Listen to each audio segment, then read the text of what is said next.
Today, the Israeli military acknowledged that they rolled into a cemetery, took bodies out of graves as part of what they say is a search for Israeli hostages' remains. But as the Israeli military put out that statement, we were completing our investigation into the Israeli military's desecration of cemeteries. And what we found is 16 cemeteries across Gaza damaged or destroyed. I do want to warn our viewers that they may find some of these images disturbing. In Gaza, even the dead cannot escape the indignities of war. More than a dozen cemeteries like this one in Jabalia, desecrated by the Israeli military. Gravestones destroyed, soil upturned, tread marks leaving little left for the living to honor their dead. This is that same graveyard before the war. 1 month later, a series of tread marks can be seen on the northwestern edge. It is no exception. A CNN analysis of videos and satellite imagery found that 16 cemeteries have been damaged or destroyed by the Israeli military since it launched its ground offensive.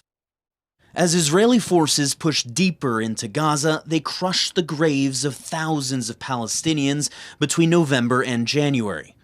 Janina Dill, co-director of Oxford University's Institute for Ethics, Law and Armed Conflict, says destroying graveyards violates international law, except under very limited circumstances. Cemeteries are not military objectives. They are, in fact, what international law would consider an object that is normally dedicated to civilian purposes, like places of worship generally. So this is protected from intentional attack. It can only be intentionally attacked or destroyed if it becomes a military objective. In some cases, like this cemetery in the Shujaiya refugee camp, Israeli bulldozers turned cemeteries into military outposts, parking armored vehicles behind freshly raised berms.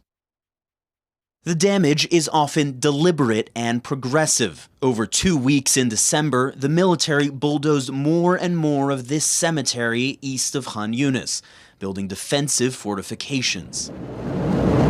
CNN witnessed firsthand the results of Israel's bulldozing of graveyards while embedded with Israeli forces last week. The armored personnel carrier CNN was traveling in drove right through this cemetery in Al-Burej, on a freshly bulldozed dirt road. And then there's this. Tombs opened at a cemetery in Khan Yunis this week, bodies removed from their graves.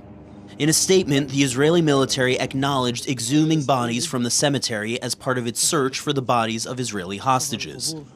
An IDF spokesman could not account for the damage to the 16 cemeteries identified by CNN, but said that in some cases there is no other choice, providing this photo of what it says is a Hamas rocket launcher at a cemetery in Gaza. CNN could not independently verify where it was taken. The spokesman could not account for the military posts over graveyards, but said, "We have a serious obligation to the respect of the dead, and there is no policy to create military posts out of graveyards."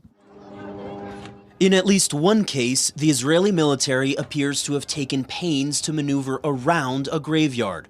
The Deir el-Balah War Cemetery, which holds the remains of many Christian and Jewish soldiers from World War I, left intact, despite devastation all around.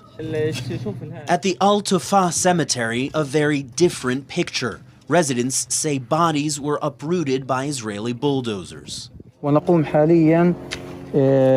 We're currently retrieving the corpses of the martyrs that are present in the cemetery. The occupation forces have run over most of them with their bulldozers, and we've only identified a small number of corpses and martyrs. As for the rest, their identities remain unknown. South Africa cited Israel's destruction of cemeteries as part of its case, arguing Israel is committing genocide in Gaza. Israel denies the allegation, but experts say cemetery destruction could be evidence of Israel's intent. There's huge symbolic meaning to the notion that not even the dead are left in peace. It suggests that disrespect towards the kind of spiritual life of your enemy, their cultural property and heritage, it's an evidence of an animus against your enemy that is unhelpful in this context. The Israeli military is still desecrating graves in Gaza.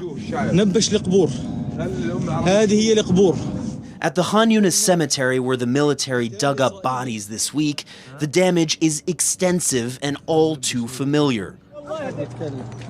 Tombs destroyed, shrouded bodies sticking out of the soil, the dead roused from their final rest.